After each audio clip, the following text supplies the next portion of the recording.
Welcome to First Coat, where we explore public realm art, how it's made, and why it matters. I'm your host, Stephanie Etche, an artist and entrepreneur based in Brooklyn, New York. I run Distill Creative, where I curate and produce site-specific art projects for real estate developers. I focus on creating more equitable and inclusive projects, and I want to get more exposure for the artists and developers doing this work. This week on First Coat, we have Katherine Tzu-Lan Mann. Katherine is based in Washington, D.C. and creates work in her studio and in public space. She has held various residencies and fellowships, including a Fulbright grant to Taiwan and Arts and Humanities grant in D.C. She has exhibited at the Walters Art Museum, Corcoran Art Gallery, Rawls Museum, U.S. Consulate in Dubai, A.I.R, and many more galleries. I spoke with Katherine about how she started doing public art, the three most influential people for her art career, and what it's like to be a mom and an artist. Here's our conversation. Welcome to First Coat. Thanks so much for being here today. Can you tell us a little bit about who you are and what you do? Sure. So my name is Katherine Tzu-Lan Mann.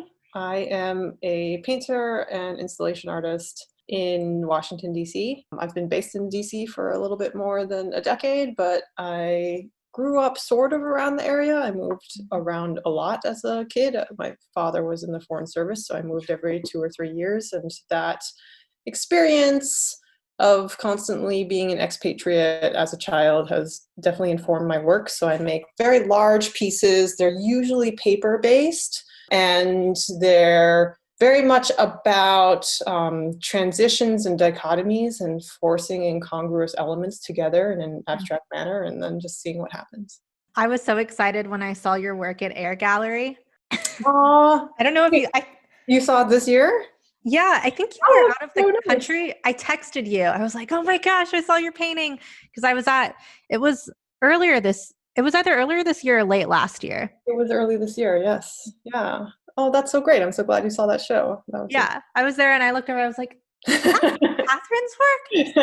And then I was telling my friend, like, I'm pretty sure this is, your work. And then I got closer and I was like, yeah, definitely. I mean, it's obviously your work. Was it large and full of little minute details? Like, yes, then it was mine. Yeah. I feel like you have, I don't want to say that you have a color palette because I don't think that it's necessarily consistent at all, but there's something about your work that's both random and specific. Try. That's generally the goal, randomness plus specificity, and see how those things can kind of live together. Yeah. I mean, I literally start things, I try to incorporate random materials and random processes with specific decisions as well. So I begin every painting by pouring paint and ink on the paper as it lays on the floor, which is a random kind of chance operation. And then I build into it with a lot of much more controlled elements. So yeah, that's a pretty apt way to describe it. How would you define a painting or a landscape painting? I think that I make landscape paintings, or at least I describe my work as dealing with landscape and the history of landscape and landscape painting. God, I don't know how to describe what a painting is. I can do a better job with describing what a landscape painting is. I think that a landscape painting is, it's a picture that is dealing with the environment. And that environment you can think of in the broadest ways that you want to. Like my work, it's not your traditional Western idea of what a landscape would be, which is like a real kind of vista with perspective that you're observing from one particular site. That's not what I do. They're not like mountainscapes with like a river running through it. But I do think of them as, at least in the family or dealing with the history of landscape painting, because they're very much about space and creating space. They actually incorporate a lot of traditional elements from various landscape paintings through history. And that, for me, that is usually referencing Chinese Sumi ink painting and Buddhist painting rather than something from the Hudson River School. Although I'm actually influenced by the Hudson River School as well. I just think of them as they're paintings, they're pieces that are about place. And they are both describing places and also creating a place, and all of the conversations that go around what place is and what our environment that we live in and think about is. So that's kind of my fodder for what I think about. So on that line of thought, how do you create work that is on a particular site physically, or is site specific, or both? So I started making site-specific work a little bit later than when I first started painting. Originally, I just thought of myself as a pretty traditional painter. I made rectilinear paintings that could be hung above somebody's couch. I have always been really interested in creating immersive spaces. I want my pieces to feel like you could step into them and get lost in them. For that reason, I work really large and then populate these large pieces with a lot of detailed minutia. And I realized that if I started to work site specifically, and if I dealt with the architecture of a space, that just adds to the feeling of immersion. Because I do a lot of maximalist kind of pieces and I do a lot of repetition, I often want the pieces to feel like they're a little bit cancerous and kind of can take over a space and engulf you. So if a piece is literally moving over floors and around corners and onto the ceiling and up columns, then it's going to feel more immersive. It starts to have a conversation with the place that it is in. And that conversation is sometimes something of it's like taking over the place. I really enjoy that kind of experience that I can give the viewer. Yeah, I think that's something that you get a sense of just going into your studio, just seeing works in progress. I think you can really tell that they're not supposed to just be in a frame above a couch. They're really meant to be within the space itself. I do sometimes make things that are within frames of couches, actually. Those are cool too. But I like being able to have, I think it was actually one of your questions is being able to have two sides to my practice. Mm-hmm. So I do make pieces that are rectilinear and that are your understanding of where it begins and ends is pretty clear and relatively traditional. But I want to kind of balance that with my installation practice or my public art practice. And generally the public art pieces are not rectilinear and are able to take over spaces in a more interesting way because I've provided spaces to kind of riff off of. How did you first start making art? So I am one of those annoying people who always knew what I wanted to do. Ever since I was a child, I always knew I wanted to be an artist. And I guess I was making art as a kid. Every kid makes art to some extent. And when I look back at the type of things that I was making when I was a kid, they're very directly correlated with what I do now. And it's kind of nice to see that these kind of instincts or impulses have always been within me. And I think that's the case for a lot of artists. If you look at what they were interested in, how they played as children, they're still playing the same way as grown-ups. And now they just have a fancy title to go along with it. So I made long kind of long horizontal scroll-like drawings as a child that I would populate with characters that were landscapes with things in them. So, wow. And I would make my brother help me do it as well. When I was, 7 or 8 or something like that. I guess the question is always, I really focused on becoming a serious painter. I actually originally started painting as I was trained as a traditional Sumi ink painter. I'm half Taiwanese, and I'm American. And I did live in Taiwan a little bit as a child, but I also would come back to Taiwan in the summers as a teenager to visit my family and would spend months at a time there and study under a Sumi ink master. So that's how I originally started painting, was learning traditional Sumi ink painting. So that would be copying this teacher's technique of making bamboo or cherry blossoms or orchids. So that's how I first learned to paint. Wow. That's really interesting that it's from the very beginning, there's really obvious influences in your work? I don't think that's unique, or I think that's actually I think that almost every artist would be able to trace something back to, because what's the great thing about being an artist is you're able to like shape an entire career around investigating the things that are personally interesting to you. And so those personal interests existed when I was a child. I'm just lucky enough to be able to continue exploring those same things. Do you do things that either don't feel like your work or are just experiments and then edit them out? Or in developing my own work and my own style, which I feel like I'm very much at the beginning of as an artist, I really enjoy trying out a lot of different things. And part of that is like developing new skill sets, right? Like taking a portrait oil class to learn how to paint portraits or whatever. But I really admire when an artist has gotten to the point when they like, no matter what they do, it feels like them. And I think that's a matter of just like being more experienced, obviously, as an artist. But to your point of like the things that you were doing as a kid, you're still doing and still exploring. Yeah, I'm just wondering if any of that resonates, or like how I feel like that question might have something to do more with quantity than quality. You know, it's not so much that like you get to a certain place as an artist and then everything fits into your oeuvre, if that's how you pronounce it. Is that how you pronounce it?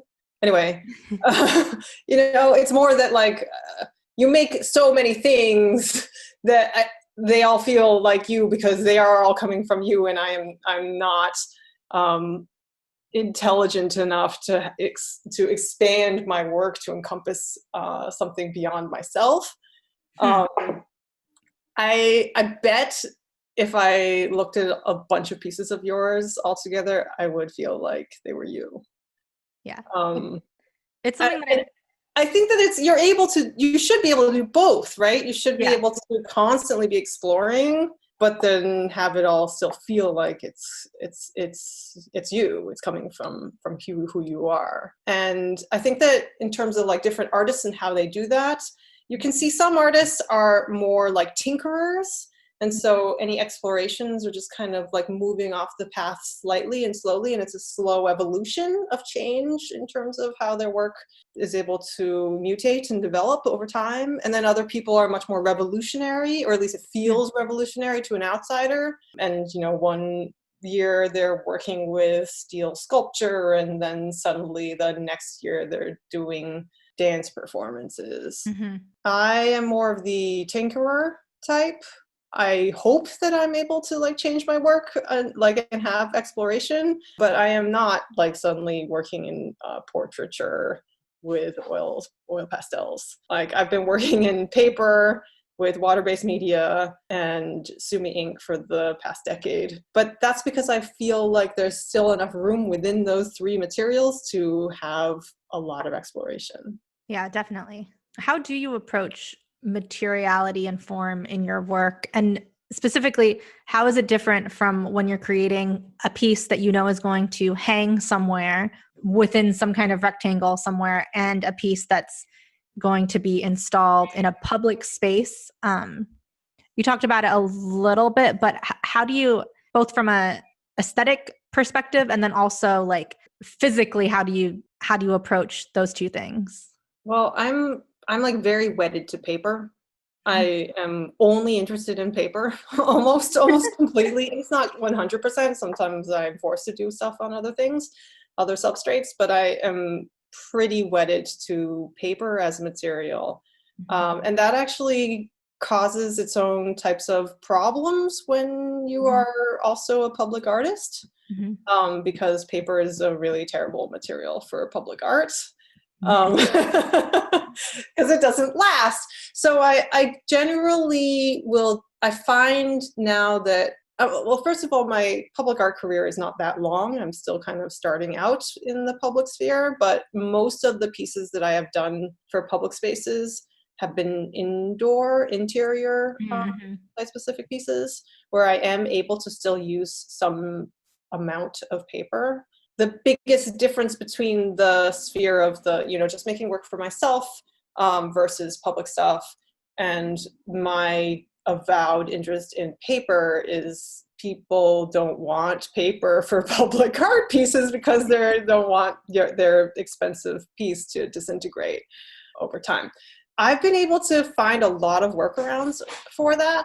I sometimes will work on Yupo paper, which can be back mounted to Sintra or wood, and then the entire thing can be laminated. I have a contractor who helps me do that so that the final piece may be on paper, but it doesn't look like paper at all. It's as if it's a painting on wood.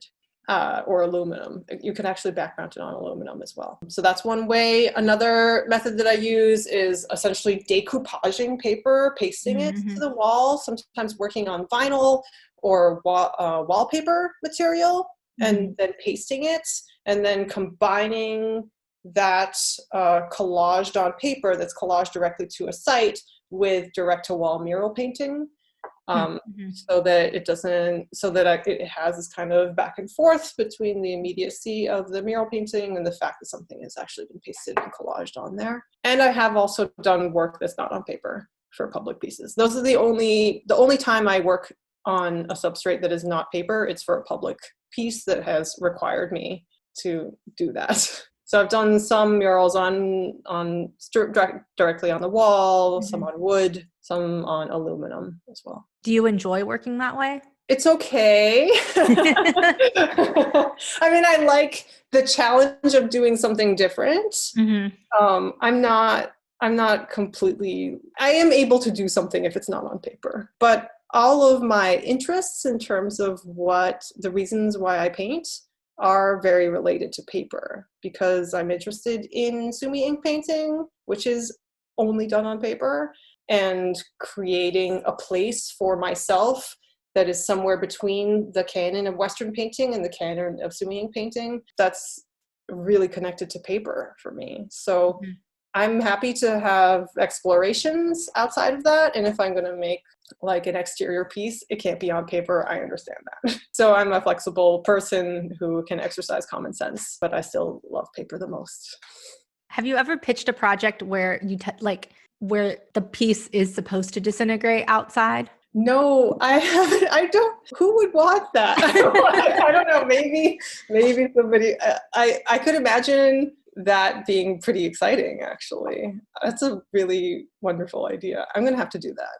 I'll just have to find some sort of a temporary public art call. I feel like if any of the difficulties I have, like creatively with making public art, it's because of the necessity of making this thing last. At least for me, that feels like a burden. And something like this difficult issue that I have to deal with that takes my choices and narrows them. So what if time is taken out of the equation and longevity, then you suddenly have so much more freedom. It's just way more fun and interesting.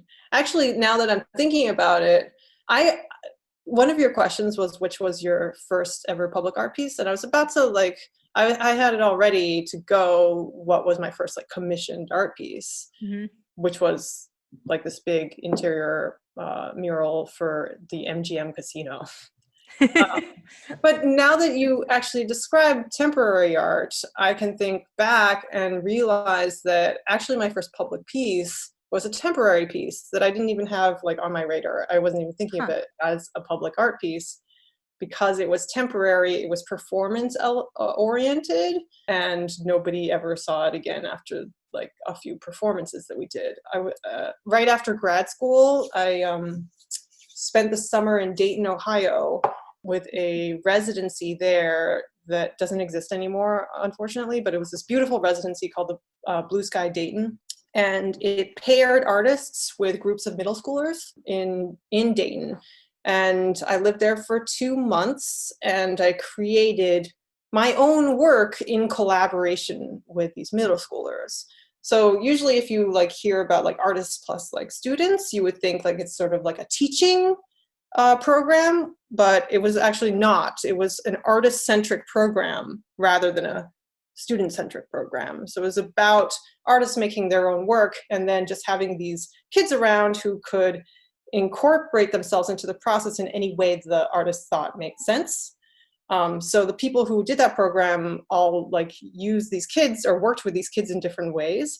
For me, it turned out to be extraordinarily collaborative, and I made work that I never believed I would have made, because to me it sounded so corny, but it ended up being like the best thing I've ever done. So one of them was we found this empty warehouse in downtown Dayton, or an empty building, unused, and it had this large pit in the center of the space. It went about 15 feet down, and then the entire square of the pit was about 30 by 60. So like a relatively large pit with no banisters or anything. I don't really know why it was there, but I mentioned earlier that I start all of my paintings by pouring paint. So I thought at the time, well, I have a budget and I have a bunch of middle school kids. We can pour paint into the pits, and we can use super soakers, and we can, and there was a dancer who was doing the program as well. And he said, well, I can have my kids dance as you pour paint on them. Which I wish, like if this was just something that I was the only person putting input into a project, that is not an idea I would have come up with, because that's very cheesy. Like, oh, we'll pour paint, and then we'll pour paint on people and they'll dance. It sounds a little bit ridiculous, right? But it turned out to be one of the best projects I've ever done in my entire career. Just all of these middle school and high school kids, we choreographed it, so they all poured paint at certain points during a song, and other students danced, and we essentially made this like small ocean of latex paint in the bottom of this unused building. And then we let all of that dry, and then came back into it and painted into it, so that it became this kind of encompassing installation. And that piece certainly doesn't exist anymore. I'm sure the building has been turned into condos or something at this point. But I just think that it's really wonderful that I and the dancers and the middle school students, who are now all like probably, they all have graduated college, will always have this memory of this happening that existed in this place. Yeah, I think when people think about public art, they often think about a wall that is painted, and it's a one-time thing, and that's that. And I think really investigating what the need is in that community or in that place, and how art can actually develop connections and create memories. I think that's what actually makes it more successful than this one-time thing that, you spend a lot of time just figuring out, like, especially in the work that I do in consulting for real estate developers, there's so much lead up time of like contracts and budgets and like all this insurance, and then the piece is done and that's it. And I think what I'm really trying to push my clients to do is to think about it as more of a holistic process, and that when you're collaborating with artists in the community, there's so many opportunities to create something that's much more than just the piece itself. And not to discredit the work, because I always want a really amazing mural to be done, or a really amazing site-specific piece. But a lot of people they don't want to pay for a one-time thing that disintegrates or is done, or that you don't, gets built over or whatever. Or on the flip side, some artists don't want to put their time into that, because that's not interesting to them either, right? Like murals were first created as something that is going to be on a wall to like tell a story or communicate a message and like last for as long as it can. But yeah, I think that's interesting that was the first thing you did in public space. And that's part of why I'm calling, when I talk about projects, like public realm projects, because sometimes they're not in a actual public space. They're kind of like in a space that could be public, or that a public, like that anyone could maybe come across, like maybe it's like a lobby in a building, for example, like the project you're working on, or I don't know, a lot of businesses and restaurants and retailers now are using art in their designs, even from the very beginning. Sometimes that's a mural, sometimes that's a site-specific piece. Sometimes that's like an activity that happens. I think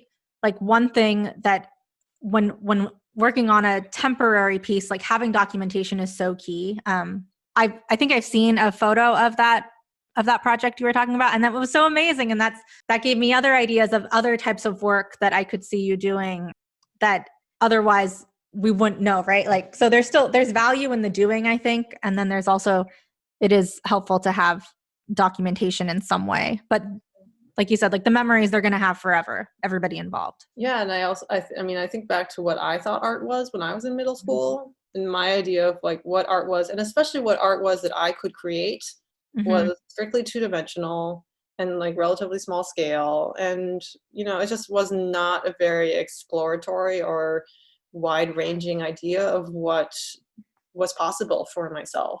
So like that project was really special because it opened up everybody's, including myself's, idea of what was possible.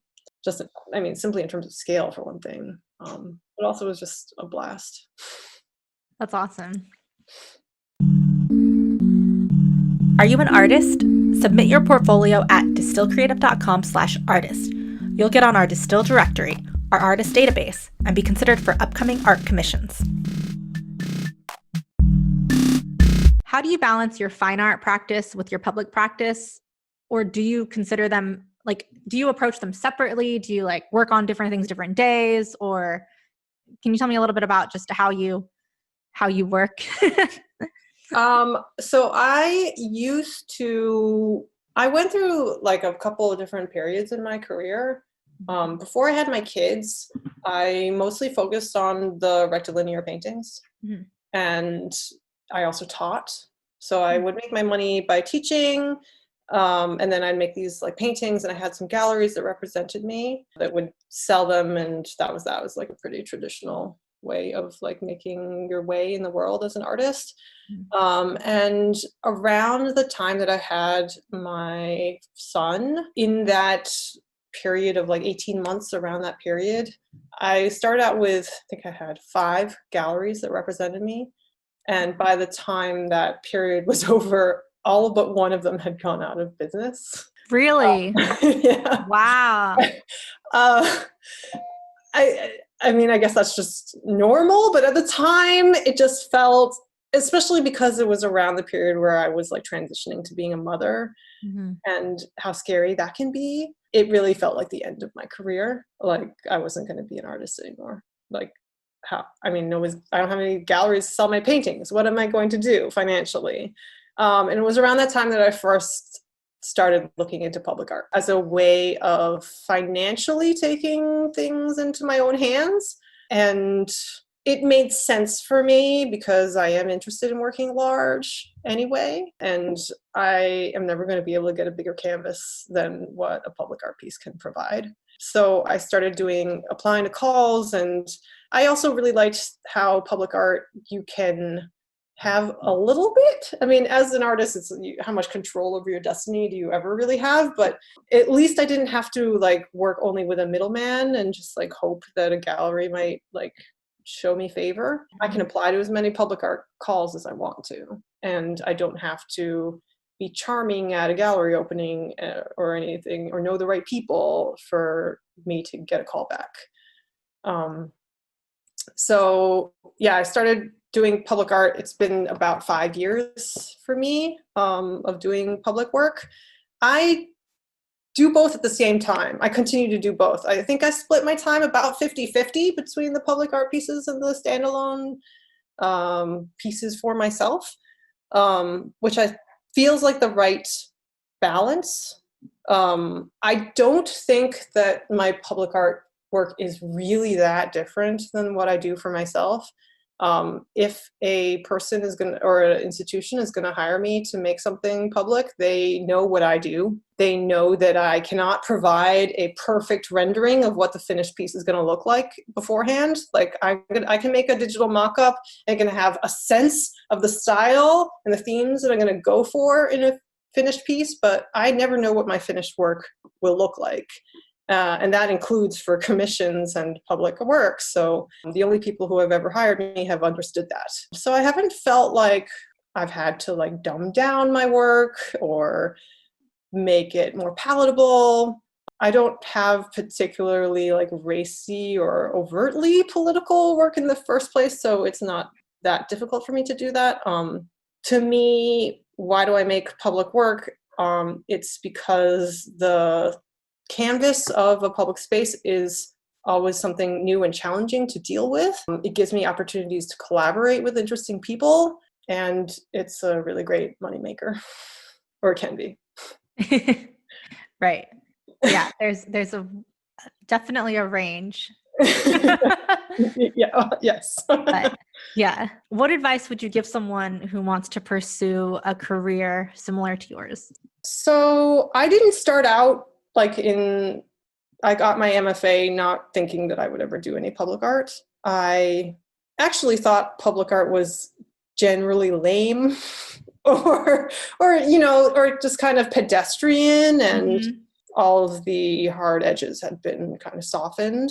And, and now having had done it for a little while and seeing the bureaucracies that you have to deal with, I can see that there is an element of truth to that, but it certainly is not lame. I don't think that I think public art can be really rich and fascinating. And my experience with my public art pieces, I'm just as proud I'm more proud of many of them than I am of the work that I've just done for myself in the studio and shown in a gallery.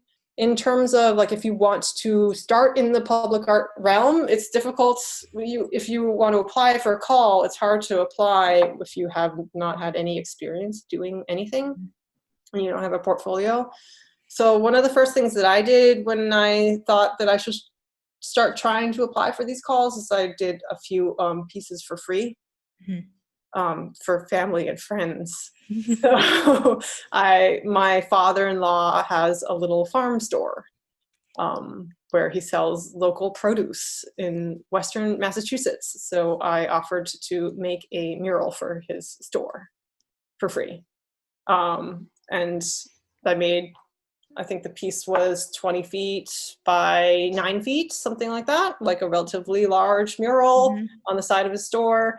I suddenly have something for my portfolio that shows that I can do murals and I know what I'm doing. I've done it at least once in the past.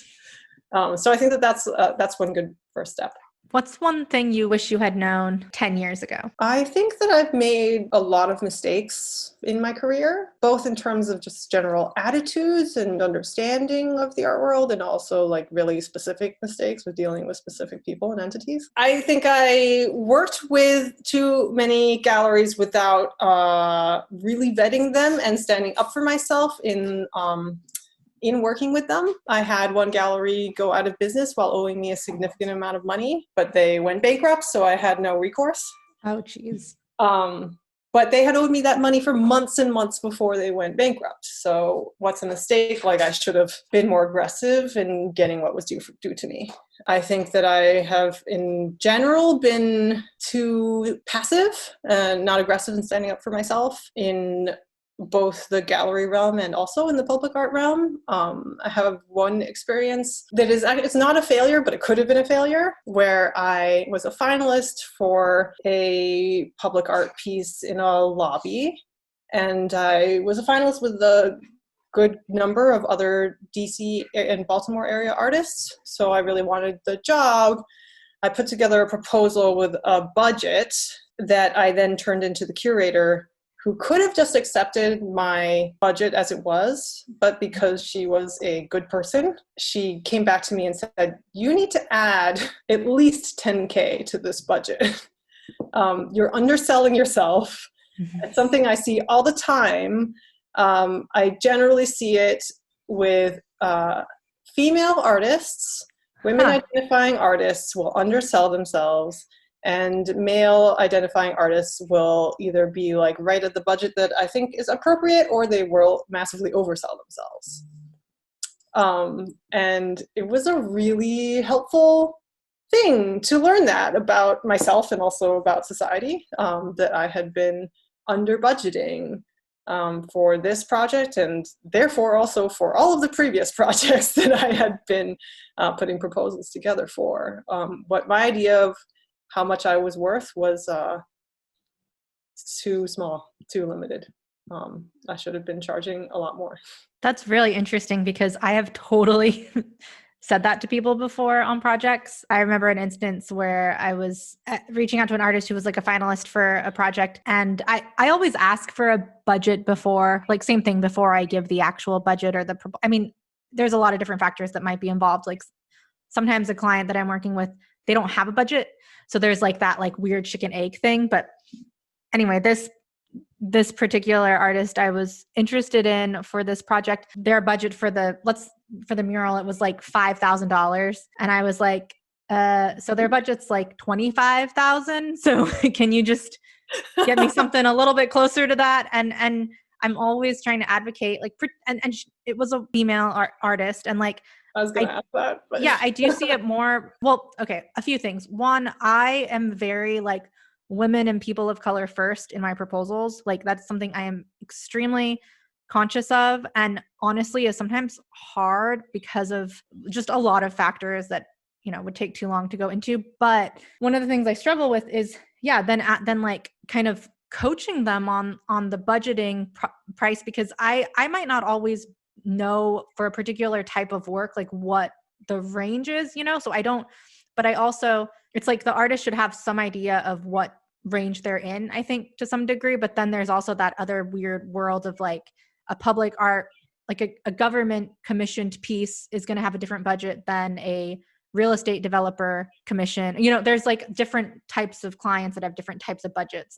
I mean, it is completely confusing. It's so confusing. And so like, there's you no have to template. price yourself differently for different people.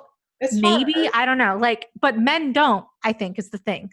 Men don't. They just like, or it seems like they just have like their price per square foot. And this is particular to murals. I would say it's like a whole nother thing with other like sculpture or different types of mediums, or a one-time activation or a site, like a temporary site-specific piece or a performance. You know, there's lots of different things, but like artists should be able to value themselves however they want, really. And it's like what you're getting out of it. And if it's reaching the goals that if it's being commissioned, or if it's just like a project you're getting funding for, then it should just be whatever it costs, you know? And I think that's something that is hard, both to know what your work is worth, but then also being aware of just like the institutional factors that have made women artists and also people of color artists, I think, just devalue their work before they even like put a budget in front of anyone. Yeah, it's really scary. And it was like shocking to me to see how it was something that I had personally internalized. And it's hard because it's like, you're right, especially with murals, because there are so few tangible budgetary elements to like really hold on to. It's like paint and a coating and some paintbrushes, like, and some like spray paint. I mean, like it's so much of it is how much it costs is because of the labor and your personal time that's going into it. And then that is something that can feel very subjective. And so you're up against other people and you want the job. And it's really scary to think about how much you are personally worth and then think that you might get somebody else might like be on sale compared to you. Right. So it's definitely not something that I figured out at all.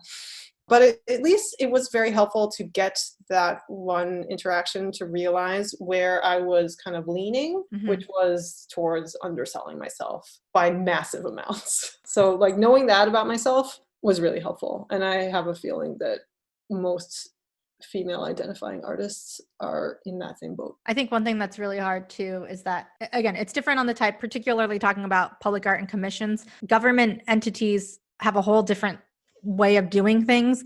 But with real estate developers, what I've found is like, if they really want that artist and they really love whatever the proposal is, they will get to that number. It's like, it's not really a question of how much, like there's not, often they say they don't have a budget because they like have lots of money thrown, like it's just like a weird world, and they're always pulling it from different budgets. So like they always can find the money, but it's so hard to know what that amount might be. Yeah, and I also think that it's hard because you're a individual, and as an artist, you probably are not rich.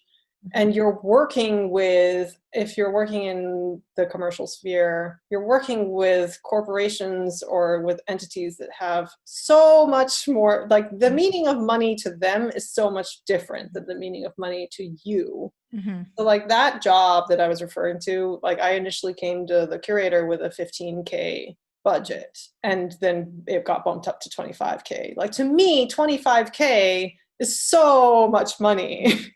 But to this organization, it was not, it's nothing. Yeah. It's pennies. It's a It drop. might have been like a quarter of their full budget, and they had a few other projects, and they could have like added 20 here or there. Like I would say I'm often working with like it really depends on the project, but usually when I'm working with clients, like they're doing a couple projects. And so there's like a bigger bucket of money that you can kind of move around and be like, oh, well, if this person can do, or like, it's really weird. The budgeting aspects are really weird. But one thing that I think that I wish particularly, like specifically real estate developers would do is actually set a budget, because if they had a budget, then you could say, okay, their full budget is this. And so you can have this many projects for this much or this many for this much. But because it's always like, we don't know, like see what you can find. It's like, okay. And convenient. Yeah. I'm really curious if there's anything you've read or listened to that's inspired you recently. So I am constantly listening to audiobooks while I paint. I have a lot of like repetitive detail work. So I listened to the most recent book that I listened to was Everything I Never Told You by Celeste Ng. Have you heard of that book? She also I've heard of it, but I haven't read Everywhere. I did not love Little Fires Everywhere. I thought that I have a chip on my shoulder about stereotypical artist characters. But Little Fires Everywhere is about the experience of being a half white, half Taiwanese girl in high school, which like how difficult it is to be a biracial person and be the first of your kind, kind of have no one else around you like you other than your siblings, and that is an experience that I had, and I had a very hard time in high school. So that was a really compelling book because it felt like it was about myself. I also listen to a lot of sci-fi. I'm interested in world building. So that's, world building. That's my favorite thing. What are some sci-fi authors you listen? You're saying you listen to the books of them? Yes, listen to the books of them. Yes. So I think Left Hand of Darkness by Ursula Le Guin is my favorite sci-fi novel. I also recently listened to his Dark Materials series, which was amazing. I don't really have like high tastes, but anything that's gonna like, especially series or trilogies, anything that like takes up a seriously long amount of time in the studio and it can kind of transport you to another world, I'm there for it. Have you read The Word for World is Forest? No. By Ursula K. Le Guin? I need to. It's amazing. It's very short, so it doesn't really fit your like a long book requirement, but it's really amazing and I loved it. I kind of more recently started reading sci-fi and I didn't realize how relevant it was, I guess. Who are 3 people who have been most influential to you? My director in graduate school, I went to MFA at MICA, and my director was Grace Hartigan, who founded the MICA painting program MFA. She was this force of nature, abstract expressionist, and she was a very difficult person and difficult teacher. She definitely made me and every other student cry many times. She was not a fan of my work. I had a small stint of being a graphic designer. I'd done some illustrations. My work was it was not gestural. It was relatively graphic. There was a lot of black outlines around things. I was still like very maximalist and interested in detail in large spaces. But there was very little room for experiment or chance, and that's something she, as an abstract expressionist, hated. So it's because of her and some of her like snippy critiques of me that I started pouring paint. So if it was up to her, I would have just like only poured paint and just like stopped and been exactly like Morris Lewis or something. But I thought it could be really interesting to use this language of abstract expressionism, pouring paint, and then incorporate pattern and detail and design, which are all things that she hated. She used to say that pattern would tickle the eye but leave the soul untouched. Which is, now that I think about it, which was actually a very like Eurocentric way to think about art. So that's terrible. I totally disagree, but I thought it would be, I liked the idea of like incorporating, bringing in like highly detailed pattern, repetition, silkscreen, controlled elements, and then also having this one abstract expressionist moment. Well, so that's one.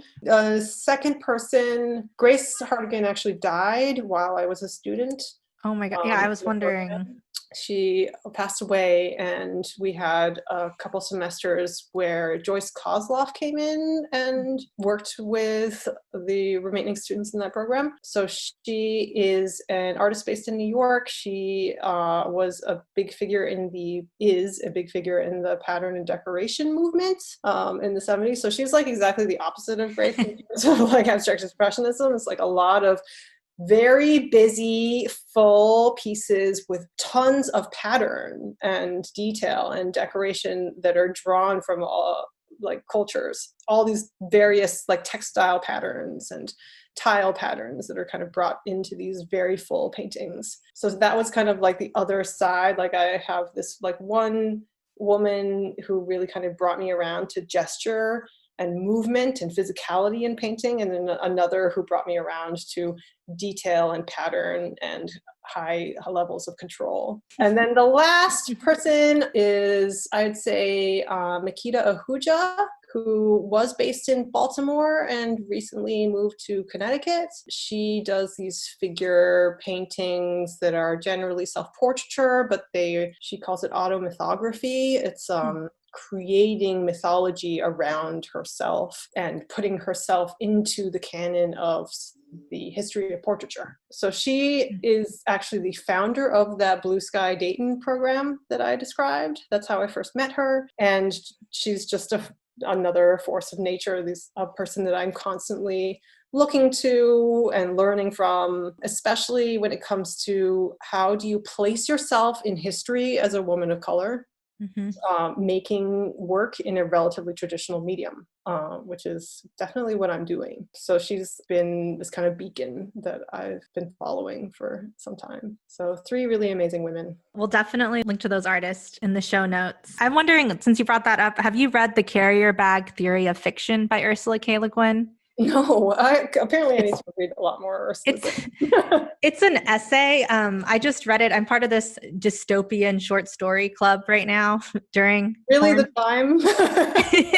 Yeah, no, it's like, it's shockingly therapeutic, but it talks about just in history, we're told that like the hero or the warrior or the combat is what changed things and moved things forward. But her theory is like, maybe the first thing that we actually had wasn't a sword or like a tool of some sort. Maybe it was actually container, and like the concept of like holding and carrying and like more of that other side of just thinking about it differently. And that kind of made me think about just all the ways in which I personally feel like women and people of color have been obviously underrepresented in art history and history in general when you grow up in like America, but also how hard it is to fit yourself within the canon, or like having to do double work of knowing all these other histories and then like what is known in the art world or like the Western art world. And that's something I'm personally struggling with. I'm doing research on like women Mexican artists from like the 1920s. And it's like all these amazing people that I didn't know about. And like this whole world that I just,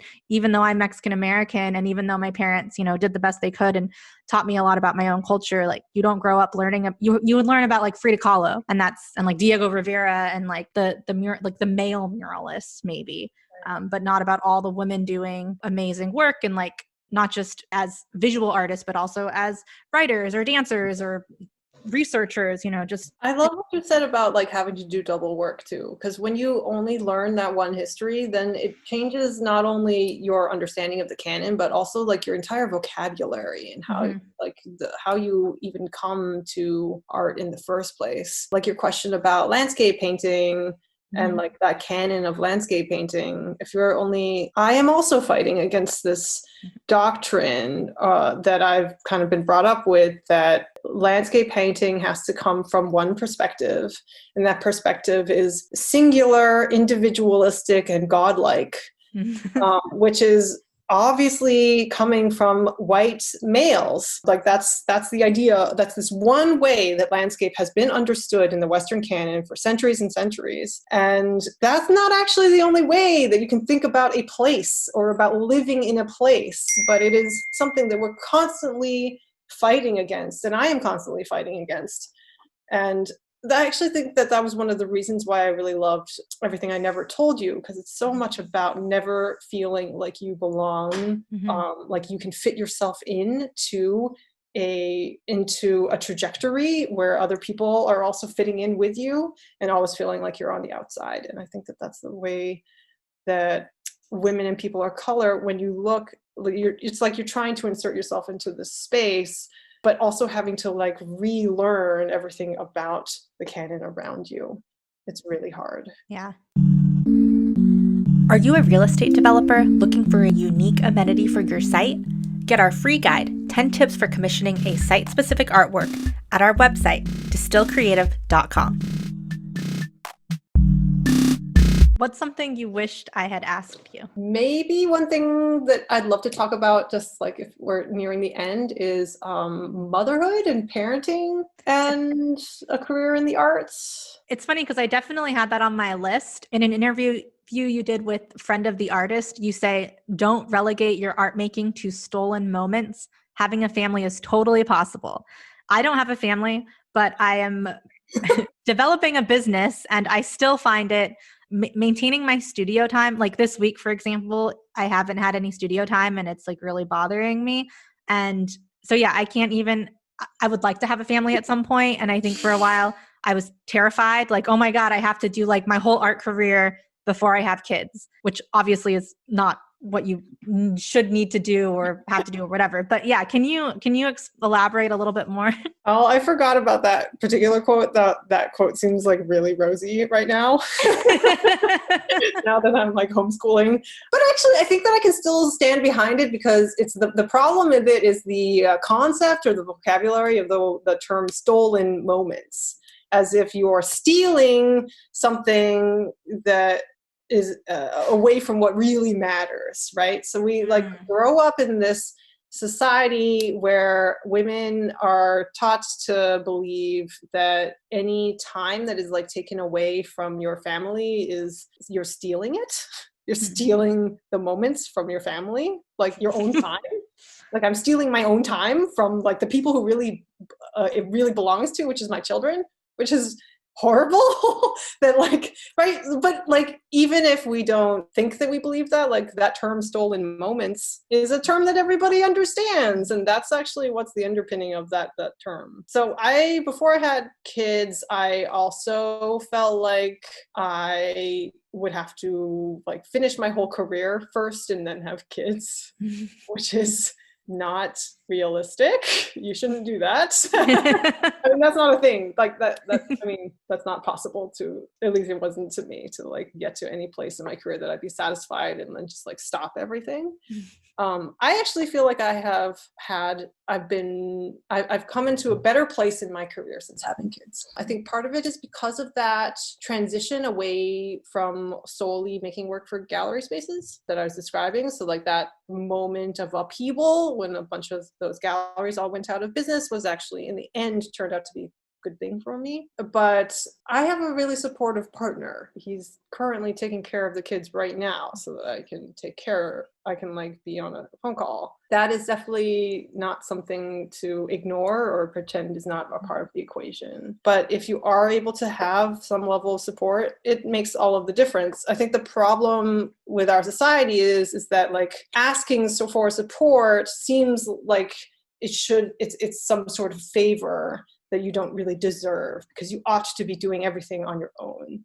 And so if you come up in this society where you believe that all of the work has to be done by you alone, then of course you're not going to have time to have an art career and also a day job and also raise your kids. But that isn't the only way to raise children, like it should be a more communal experience than that.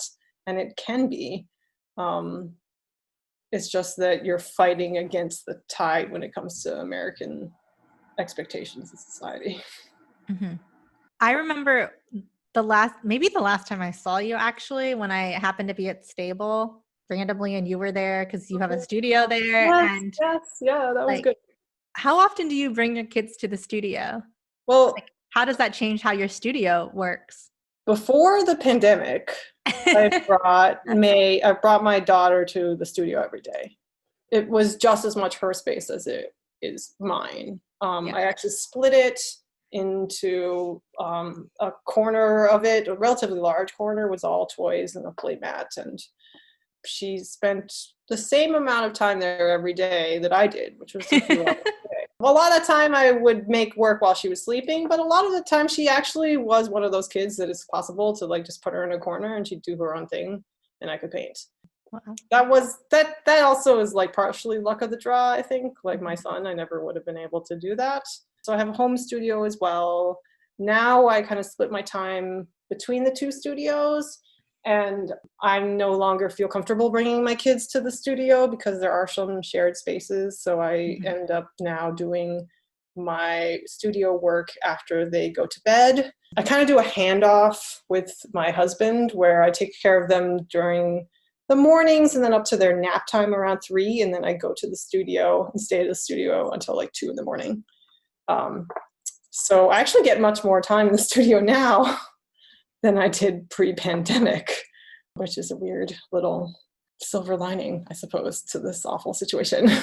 Yeah, it's weird how it's changed my sleep schedule. And like at first I was like, oh, I'm so annoyed. I'm going to bed really late and I'm not waking up super late, but I am waking up later than I used to. But then it's like, what difference does it make? I feel like I'm in college again. It's like you just do what you feel like doing and then it's like more fun. Yeah, we're definitely lucky. The pandemic that I've seen has, I think that if you are in a heterosexual relationship with kids, like sexism is going to enter into your relationship when the kids come.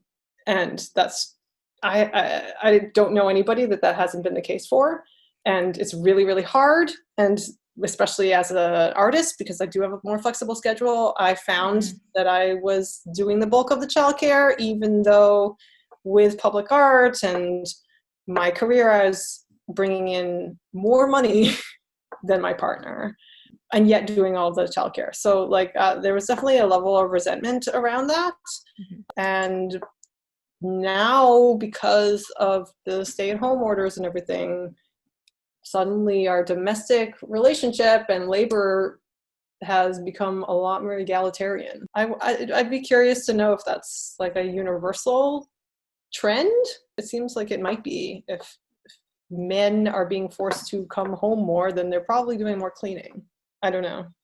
I hope so. Anecdotally though, okay, from one person I heard that they're still doing all the cooking and cleaning of the dishes and things and like meal prep.